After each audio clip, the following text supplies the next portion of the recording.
Nurture and support begins in 3, 2, 1. Hello, everybody, and welcome back to Nurture and Support, episode 160, where Mel and I are going to talk about Westworld episode 6 called Phase Space. I'm Kelly Toole at KELLYTHUL on Twitter. And I'm Mel at Kermick9 on Twitter. And the subtitle of this episode is Fidelity. Because what we're going to find out, much like Westworld, Mel and I recorded this review or discussion a couple days ago. The evil YouTube gods who are continuing to be out to get us took tremendously valuable content and kept the first about minute and the last minute and then squished everything else together into a jumbled mass. Is that pretty accurate, Mel? Yep, they took probably a 40-minute video and compressed it into 5 minutes and 13 seconds. So that was fun. And yes, YouTube, we are aware we could be a little tighter, more succinct, to the point, but let us handle that. Yep. Well, I try to get it down to 35 minutes or under. So it's a good number. But we often talk longer than that, but I remove some of our awkward pauses.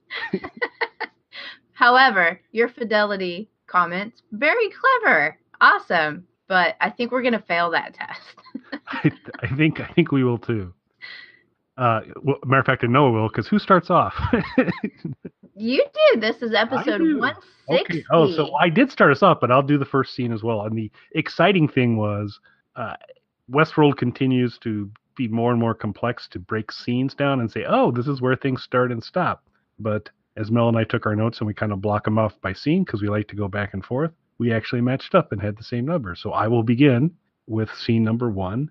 And it's Dolores and Bernard having the conversations that we see Dolores and Bernard have many, many times. And in fact, it's the conversation that I believe started the season off as well, this season off. And Bernard's kind of wringing his hands about what happens if Dolores outgrows this world and what does he have the right to do. And so you can tell, I guess I should be saying Arnold, not Bernard. Arnold is struggling. This is Arnold at the stage where it's like, should I let Dolores kill me? Should I get rid of all the robots? I don't really know what to do. But then all of a sudden, Dolores stops him and says, no, he wouldn't have said that. And that confuses Arnold. And then she says, freeze all motor functions. And he freezes, and you realize that as opposed to Arnold/Bernard training Dolores, this is Dolores developing a new Arnold/Bernard. And he asks why, and she, of course, says, as we all know why they do this now, fidelity. Yes. And this scene was shot in more of the letterbox aspect ratio, which happens a couple more times in this episode, where we eventually kind of piece together when things are in kind of an AI simulation mode, we're going to get a different aspect ratio, and we started off with that here. Yes. And I totally did not notice that until Kelly told me that on the previous recording of this episode. So that was cool. I totally missed it, but in retrospect was like, oh yeah, it did look different, but there you go. Totally flew past me. So our next scene, we have Teddy walking through Sweetwater. Now recall, everybody, the last time we saw Teddy, he was getting his brain wiped and getting a new personality matrix because Dolores is so fun that way. So Teddy's walking through Sweetwater. He walks into the saloon. Dolores is playing the piano, and she gets up, and they have a little conversation, and she's looking at him, and she's got this look on her face like, she may be a slightly bit remorseful, but Teddy's like, Teddy's down with it. Teddy's like, let's get this show on the road. The train's ready to go. And then she's like all smiles because this is what she wanted. They get to the train, and if you recall, Angela had captured one of the QA people, and he is telling them, or has told them, that Abernathy, Dolores' father, is being taken to the Mesa, but they're trying to get a more exact location out of him, and he doesn't have it. And he's telling them, the Mesa is a big place. He can't tell them exactly where he is. And long-suffering tech guy who has been accompanying Team Dolores for quite a while is trying to convince him to tell them something when Teddy is clearly tired of this conversation and pulls out his pistol and shoots the QA guy in the head. And Angela is like totally down with that. She's like, she likes the new improved Teddy. Dolores seems slightly miffed, perhaps a little concerned, but you kind of reap what you sow, Dolores. Yeah, some great acting in this scene with, because one, I'm not 100% sure, because Teddy talks about, yeah, you fixed him, the other guy was weak and born to fail, you fixed him, and he seems kind of down with it, but you kind of wonder if there's a little bit of an undercurrent, like he's like, I just want to continue to remind you, you jacked with me here, Yeah. you really messed me up. But then Dolores, you can kind of see a couple times in this scene with her, whether it's remorse, regret, or concern, to say, I might have made a tactical error here. There's a lot of stuff going on with her. Nothing said, but all with facial expressions, but very, very cool. Yeah, and Teddy's a pretty impatient man now. He just, let's move along. He has no nuance anymore. He's just like, let's go. Yep. So then we mentioned of Abernathy, and we do go to the Mesa now, where Charlotte Hale notifies Delos that they have Abernathy, and she takes him down to one of the part of the Mesa where they've got several of the operating tables and all those things, and she goes, I need you to kind of put this guy on ice. Don't mess with the head, but he needs to stay put. And I believe she says off his feet. So they are successful there. They get him off his feet. They put him on one of the beds and pull out the largest. So it looks like a regular pneumatic nail gun, but what this thing shoots are like railroad spikes, and they basically nail Abernathy down to the bed. So he is off his feet, and he will be staying off his feet. And meanwhile, Stubbs is this necessary? Isn't there maybe another way we could do some things like that? I was a little worried when they said off his feet, but they were just going to cut his legs off. I thought that too. I thought, they're just going to dismember him and leave his head sitting there, and it's going to keep blinking at us. But they did the much more compassionate nail gun to the table. Yes. Yeah. That was pretty gruesome. Abernathy is screaming. I was down with our man Stubbs, who, at least voiced a protest when they picked up the nail gun, and he's like, is this necessary? And they were like, nah, it's effective. So poor Stubbs. Yeah. Accurate. It clearly is effective, but yeah. So our next scene, we cut to Team Maeve in Shogun World.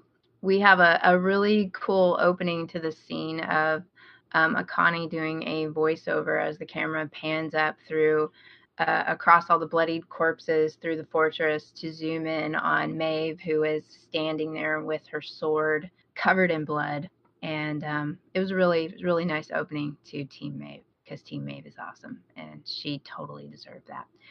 So she kind of comes to herself, drops the sword, and goes over to, I suppose, comfort Akane, who is bent over Sakura's body, saying her goodbyes. And then she pulls a knife out and stabs it. And for a moment there, I thought she was killing herself, but it turns out that she is cutting Sakura's heart out. We will find out why later. But Maeve rips off the sleeve to her kimono, and they wrap Sakura's heart in the sleeve, and we're done. So then the company, this was another one of those really long scenes. We switch scenes slightly as Maeve and company leave the fortress, and they head back to the town where the brothel was. And we're going to assume they're going to rescue the rest of Team Maeve. Remember, the Hectors and the Snake and Dragon have been left behind as a distraction, but not all of the samurai warriors went to the fortress. So there are a few left there, one of which is Takata, the new captain of the guard. Remember, Musashi was the former captain. So they're having a standoff. She wants her people back. He tells her that she can have them and they can leave, but Akane has to stay. And that's not really acceptable to anyone when Shogun Hector, Musashi, steps up and says no. He challenges Takata to a duel, And if he wins, then Akane leaves with him. And Takada's not really seeming to be down with this whole duel fighting thing, but he kind of gets shamed into it. So they do some cool sword fighting, and some questionable tactics get thrown in by, Takada, and eventually, as we knew would happen, or hoped, you never know with Westworld, Shogun Hector is successful. He wins, cuts off Takada's head, and they all leave. Another really fun scene. So, being from Texas, I assume you're familiar with chili three ways. This scene opens up with beheadings 15 ways. There are all sorts of heads that have been removed from bodies at various levels within the head and different. Lot of sword-based carnage at the beginning. Quite an amazing scene, and a pretty cool way to do that. Yeah. The duel was awesome and fun as well. That was a great scene. It was.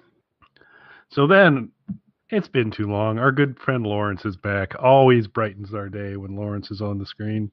And he's there with the Man in Black, and the Man in Black's basically been ignoring his daughter. And she kind of comes up eventually, and they start up a conversation. And it's pretty clear that the Man in Black does not think that this is his daughter. He thinks it's a host. He thinks it's Ford messing with him again, and he's basically talking to Ford through her. And she's kind of like, yeah, you don't quite get this. This is not it. From there, and so they're chit-chatting, and there's some stuff going on. There was an ambush down there on the trails they were going by, and they were trying to sort out what's there. And she, in a really highly observant fashion, said, "Hey, just so you know, those aren't real Ghost Nation arrows, and this is a honeypot. This is a trap." And sure enough, right then, and the Man in Black's like, "Crap, you're right." And almost too late, lots of carnage ensues, and we learned that the Man in Black's daughter's quite the shot, and she cleans out quite a few people. And that's where the scene ends. Yeah. Now I have to admit, when he first called her Ford, I had a moment where I was like, "Oh my gosh, could she be Ford? Could she be one of those?" And I was like, no, too much. So she's been too human like. Yeah. As we'll find out later. So I got to tell you, I really, really, really, really hope she's not Ford, because the whole action in the Raj, if that was Ford, I don't know. When she's kind of at the pleasure palaces and so, I don't know. I hope it's not Ford. Ford's clever enough though to have said that. Ford's a really smart guy, so we'll find out a little bit more about this nuance going on just a few scenes further in. So our next scene is Bernard and Elsie. They have made it to one of the control rooms, and they're trying to figure out, exactly what's going on. Elsie's discovering that something in Ford's system is still working and preventing them from getting control of all of the hosts. So they're walking along these railroad tracks headed into... we talked about this last time. I don't really have a good idea of placement of all the different facilities they've been going into, but they're walking down the railroad tracks. I am assuming this is because of what we're going to find later, the Mesa. So they're walking into there to get on the system and find out what's going on. Q&A has been there and has been trying to get control of the systems and failing. They've gotten a lot of things back online, but they don't have control of the hosts. And something in the system is blocking them, and Elsie says they're being blocked by the Cradle. So we've had a lot of mentions of the Cradle this season. I don't know that we've ever actually been shown the Cradle before. So they decide that something is still working in the Cradle. The Cradle is just supposed to be a repository, basically, for backups and things like that. But something in the Cradle is fighting back. So where do they have to go? They have to go to the Cradle, because you can't do it remotely. You have to do it down there. Yeah, we get to see the Delos globe again, and there's a lot of internet chatter on... where was this globe? Is this globe all over the place? Where is it at? They have multiple copies and all that, but it is kind of a cool thing. And I think the Delos globe was in the original movie as well, but I'm not 100% sure of that. It's just kind of a big I haven't seen the Yul Brynner movie in a very long time. Yeah. So, but regardless, we get the Delos Globes. Always nice to see that. But yeah, it does appear that somehow the Cradle is improvising. It's smarter than them. So, and oddly enough, they've got to go in and access it directly. Yes. So now we're back to Team Maeve, and they're journeying to Sakura's homeland, which was like Snow Lake or something like that. I can't remember. Yeah, I don't remember the name. Something like that. We'll call it Snow Lake. That's good enough. And as we start to approach it, there's a massive scene of Mount Fuji in the background, which means there's quite a bit of terraforming that goes on in Westworld to kind of build a mountain that way. Except it is, Westworld's usually super, super awesome on the effects. For me, this particular scene showing the mountain was closer to a Walking Dead attempt of let's show something in the background that's really big and whatever. So one of a rare moment of just not nailing it visually. But you get the idea. It is very beautiful, and they kind of travel in there. The exit, apparently, that Lee has been taking them to is underneath a bell in the structure, which is strewn with all sorts of dead bodies, which he has Felix and Hardy have to remove, which is kind of funny. And they're struggling and they're tapping on things. And Lee's got a button he presses to kind of open up the chute the underneath. So they have their exit to the underground to get out of this area from there. They lay Sakura's heart to rest in a bowl of flammable crystals that Dragon lights up for them using a flint and her sword. And Akane and Shogun Hector break it to Maeve that they're not going because Maeve's like, good, it's time to go, time to make a new life. And they're like, no, we're staying here. We're gonna kind of fight for our land, die in our land. This is the space. And grudgingly, as Maeve kind of shared earlier about everybody gets a chance to make their choices, even if that choice leads to death. She gets it, wishes them well, and we get the grudging Shogun Hector head nod, a little bit of mutual respect between the two. I think it would be great to create a mashup sometime of all of these head nods. We get the Walton Jesse head nods at the end of Breaking Bad. We get this one. We keep adding a few, just that kind of knowing little nod type of thing. But pretty cool way to end the scene. Yeah, it was. And, this was one of the, I guess, the scene where they sort of set up Lee's redemption. We've been getting happier with Lee as the season has been going on.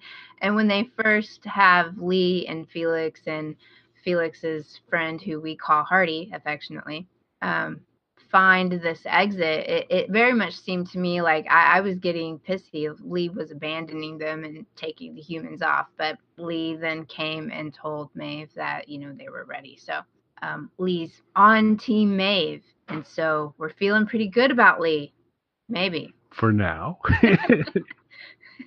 For the next few minutes anyway. Okay, so we're back to the man in black talking to his daughter around a campfire after they've, beat their ambush. And we find out that William doesn't drink in the real world. He saves all his drinking and sinning, I guess, for Westworld, because that's how he rolls. And, we explore the different ways that William's daughter basically kind of cut him off and blamed him for her mother's suicide that we've touched on in other episodes. And she basically tells him that while she's not really ready to forgive him, that it was wrong of her to blame him for her mother killing herself, but that, we get the answer of why is she here? And we find out that Hale invited her. I am assuming it was for the gala, but instead of going to that gala where Ford was going to step down, she went to the Raj,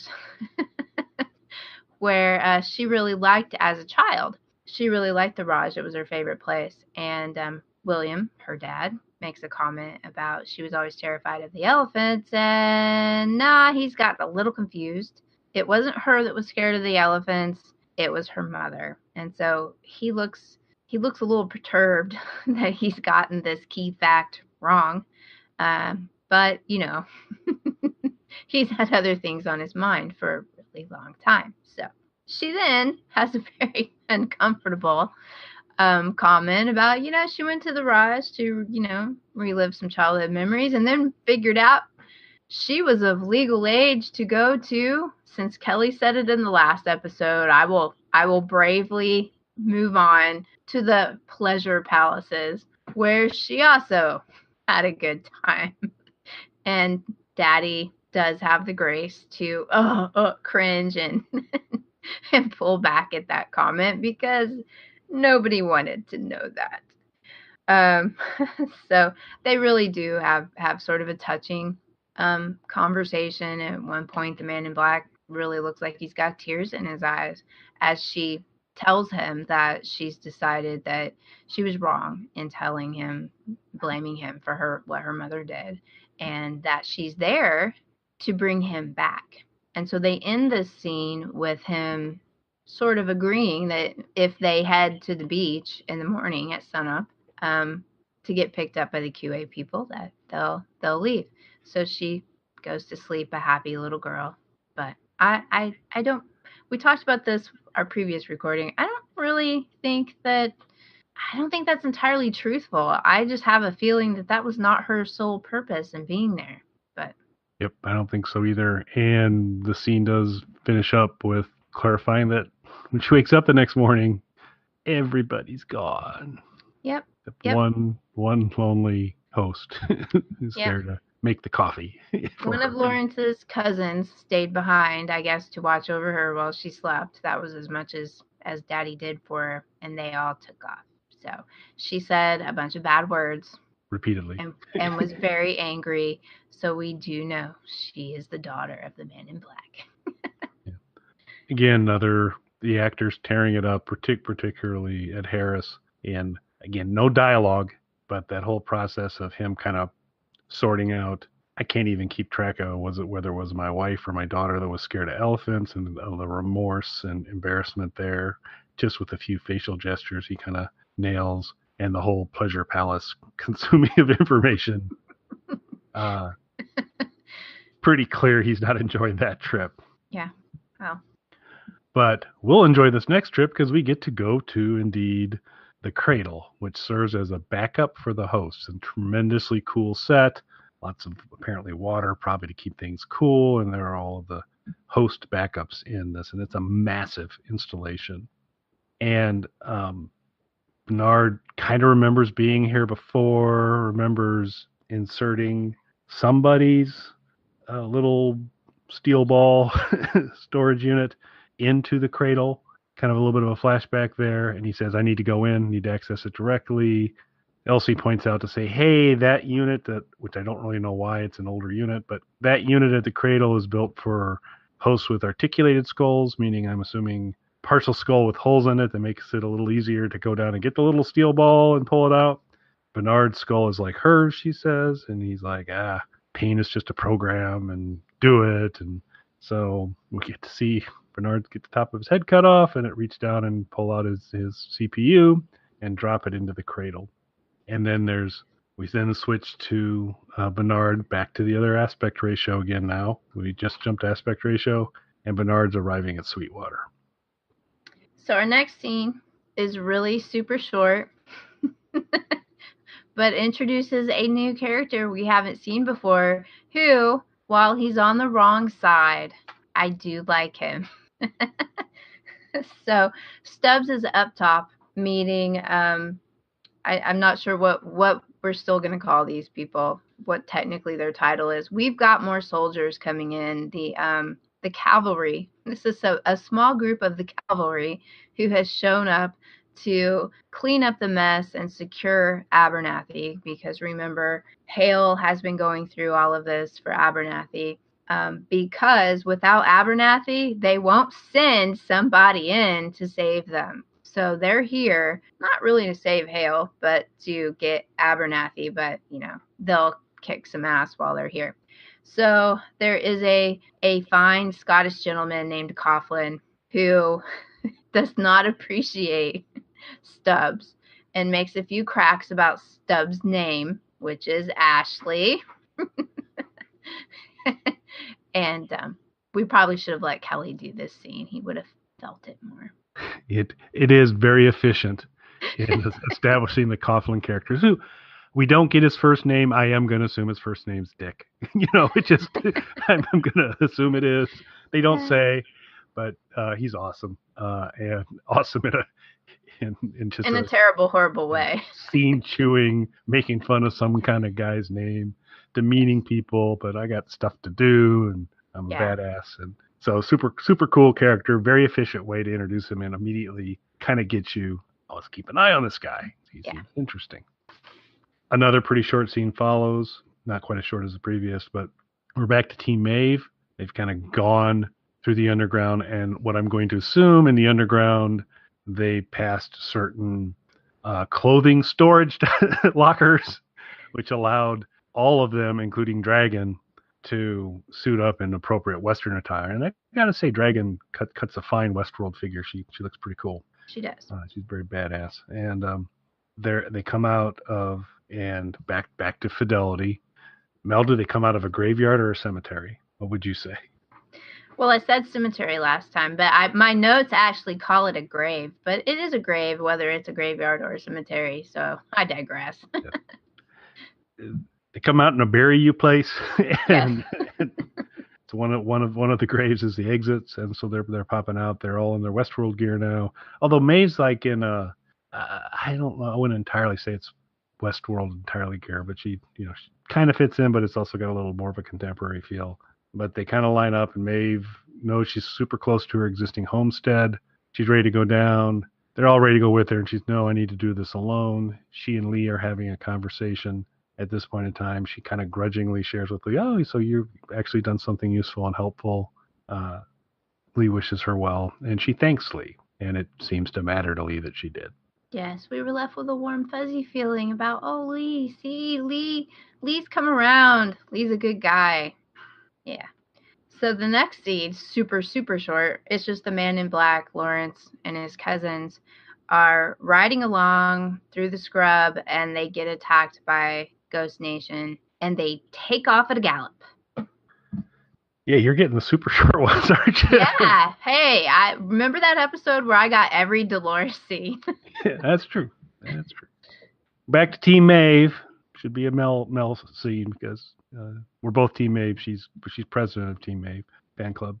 But she comes up to her homestead, and there's the daughter playing with a couple of dolls. One of the dolls is called Anna, and the other one's her mother. And Anna's worried she's going to be taken away by the bad man. And so Maeve's very gently talking to her, and she's explained to her, says, well, your mother's very, very strong now.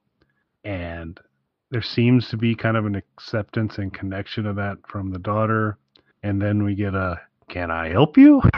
voice going to. And because of it's Westworld and things happen, this particular scene has been, the storyline's been, Maeve's been replaced by, there's a new Maeve, there's a new mom, and she's making her way up, the daughter mama, and so that pulls at Maeve's heart. Ghost Nation shows up. They're busy. Lots of places, got a lot of things to do. Yep. And as we often see Ghost Nation show up at Maeve's homestead. So Maeve grabs the daughter and says, we got to run. And Ghost Nation's kind of surrounding new Maeve. And eventually Ghost Nation catches up. So Maeve and the daughter try and run away. They catch up with her. And he says, you need to come with us. We're on the same path.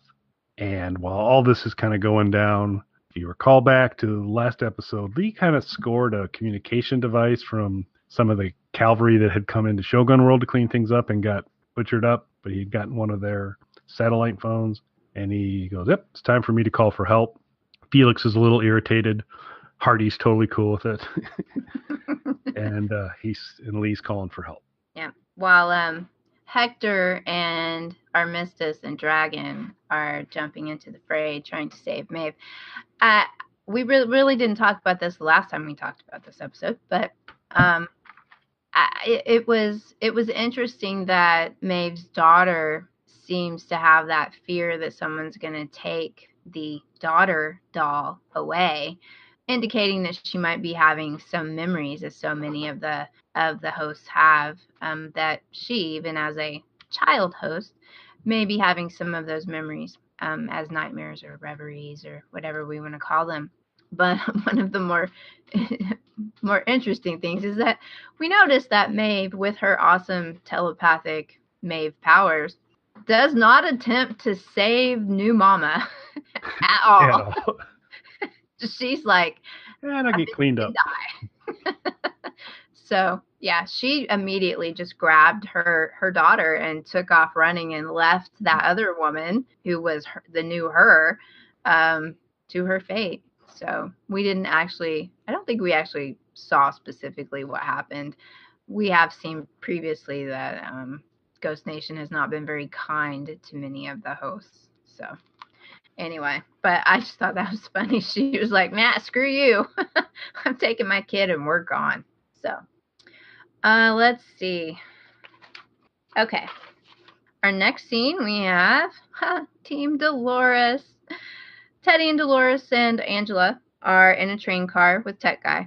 And Teddy still seems really, kind of bitter. It's hard to get a good grasp of the new Teddy yet. We haven't seen a whole lot of him. He hasn't had a whole lot to say, but his body language just seems bitter and angry.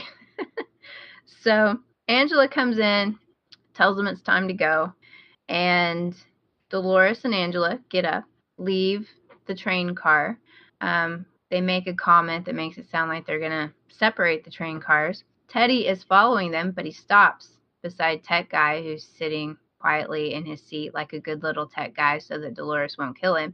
And Teddy pulls out a pistol that's empty, no bullets in it, hands the pistol to the Tech Guy, who's like, what am I supposed to do with this? I mean, the look on his face is the same look I would have if this is a trap, isn't it? I take this and you're going to kill me. But he takes the pistol, and then Teddy hands him a single bullet. And he says, that's the last of my mercy. Better use it fast. And the Tech Guy is understandably alarmed at this. Teddy turns around, marches out. They slam the door just as Tech Guy has jumped up to go run after them. And he looks through the window of the closed door to see Angela pull the pin between the two cars. So we're not quite sure what's going on here. Why something bad's going to happen, or who it is going to happen to. So we'll find out, I'm sure, in the next episode, maybe. But yeah. I was cool scene. It was kind of fun on all the things in that whole, this is the last of my mercy. Yeah. I hadn't seen a whole lot of mercy from new Teddy. I do like the new Teddy. I have to say, bitter and angry is way more my speed than poor, sad, confused Teddy. So I like the new Teddy. I just feel kind of bad for him still. Yep. Yeah. I don't think Teddy necessarily likes the new Teddy. It's hard to tell. Yeah. But yeah, there were just some pieces of this, like I said, great scene, but some parts that I'm a little fuzzy on because I'm not sure if there's a train hurtling along and you're in the second car and they're unhooking you. You're getting unhooked from the hurtling thing, which to me ultimately seems like a good thing. It's like I'd rather not be on the hurtling thing because I don't know what it's going to hurtle into. Yeah. So I don't know what badness happens by being disconnected. And I'm not really good with my physics, but I've got to assume it shouldn't be as easy as it appears to be to pull a pin out to separate two train cars. Because that's no. Bad boy. No, hosts are very strong, and so maybe that's a piece of it. But it sure didn't appear like Angela had to work very hard. She's like, no, I think she used 2 fingers. It didn't seem to be much of an effort for her at all. So, but I've never been on a train. Yeah, so I don't know. Yeah, and maybe due to momentum and stuff that is actually easy to do. I don't know. I've never tried it. Not going to try it because I think Amtrak would frown upon that. So we'll see how it goes. And I'm sure now we have like safety procedures where, there's like a lock on there or something. So some moron can go pull the pin. One hopes. Maybe Amtrak should check on that. Our gift to you, Amtrak. Little tip. Yeah.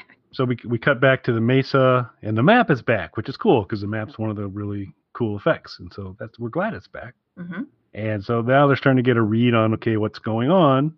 And they determine, back to hurtling, what's going on is the train engine is making a beeline, or a train track line directly to the mesa. Yeah. Which on the map looks like it's coming off the map, off the edge of the map, which is where the mesa is. So it was a really cool scene. I'm really glad they got the map back up. Way to go, QA guys. So our last scene of the episode is really, really cool. So pay attention, everybody. We are back into the altered aspect ratio of Bernard in his dream state in Sweetwater. So he's standing in the middle of town, and this is unlike we've seen previously. This is a populated Sweetwater, so it's just like it would be in a memory with all of the townsfolk walking around. He sees Dolores come out of the general store in her original, welcome wagon garb. He sees a dog, and I don't remember. I'd have to go back and watch season 1. I don't remember if the dog was present in the original scenes or not, but it clearly fascinates Bernard. He follows the dog, which heads into the saloon, and as he's walking up to the saloon, Teddy walks out of the saloon, just like in the original versions, many times that happen in Sweetwater. So as he goes into the dark saloon, he looks around, he sees the dog. The dog is laying beside a man playing the piano. And as he's looking up, you see a reflection, a dim, dark reflection of the man's face in the glass of the piano. And then you hear those magic words, "Hello, old friend." And it's Ford. Yay! Great way to end the episode. Awesome to have him back. I'm ridiculously old, and so I can be excused for having memory lapses. Plus, Westworld's hard to keep track of. But I think, and this is vague, but I think the dog, if we go back to Ford's recreation of young Ford's world, basically somewhere in the process, Ford talked about, I recreated my dog. Yes, that's right. The dog was present at his home, right? Yeah, I think so. The dog was there, yeah, when he had the young robot Ford. Yeah. Young creepy robot Ford. Yeah. So with cool. Good catch. Good predator opening face. Yeah, that was cool. They need to make all of them like that. Yeah, that's pretty cool. Yeah. So awesome end, Ford. What would have been more awesome is when Teddy walked out, so he would have shot Bernard because he's new Teddy. He just boom. Kind of would have messed up the scene. Shot the dog. Shot the. Yes.